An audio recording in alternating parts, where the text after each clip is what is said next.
इंदिरा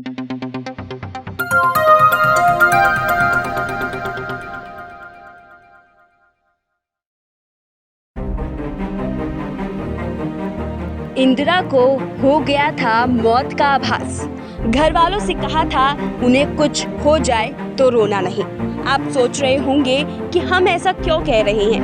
दरअसल आज की इस रिपोर्ट के माध्यम से आपको इस पूरे मामले की जानकारी हम आपको बखूबी समझाएंगे। आपको बता दें कि पूर्व प्रधानमंत्री इंदिरा गांधी की मृत्यु को 37 साल हो गए।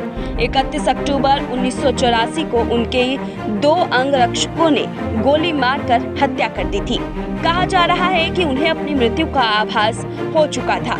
अपनी मृत्यु से एक दिन पहले उन्होंने एक कार्यक्रम में अपना लिखित भाषण छोड़ ऐसी बातें कही थी जिसमें लगता है कि वे आने वाली घटनाओं को भांप चुकी थी। इसका दावा अब कांग्रेस नेता राहुल गांधी भी कर रहे हैं।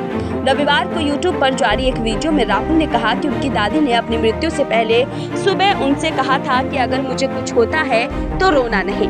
इंदिरा गांधी की 37वीं पुण्यतिथि पर with love in memory of my beloved grand mother India शीर्षक से यूट्यूब पर जारी वीडियो में कांग्रेस के पूर्व अध्यक्ष ने कहा कि उन्हें एक तरह से आभास था कि उन्हें मार दिया जाएगा और मुझे लगता है कि घर में सभी को ये पता था।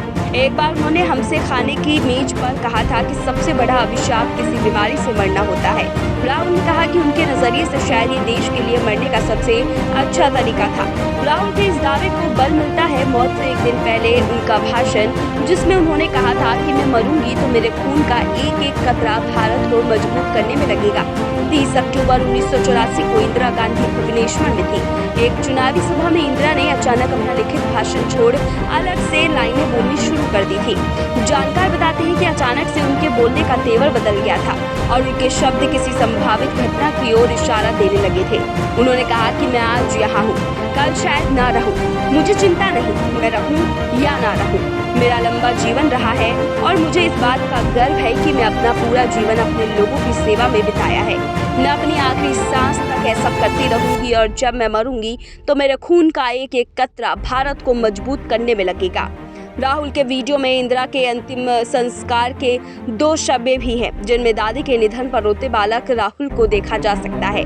राहुल ने कहा कि मेरी 2 माँ रही, एक सुपर माँ जो मेरी दादी थी, जो मेरे पिता के नाराज होने पर मुझे बचाती थी, दूसरी मेरी माँ। राहुल ने कहा कि उनके लिए ये माँ के जाने जैसा था। इससे पहले राहुल गांधी ने रविवार सुबह यहाँ इंदिरा गांधी के स्मारक शक्ति स्थल पर पहुंचकर पुष्पांजलि अर्पित की थी। लेकिन इस सब के बीच में ये सबसे बड़ा खुलासा जो हम आपको दिखा रहे थे। आपको क्या लगता है? अपने कमेंट हमें जरूर भेजें। फिलहाल ऐसे तमाम अपडेट्स के लिए देखते रहिए राजकरण दर्पण।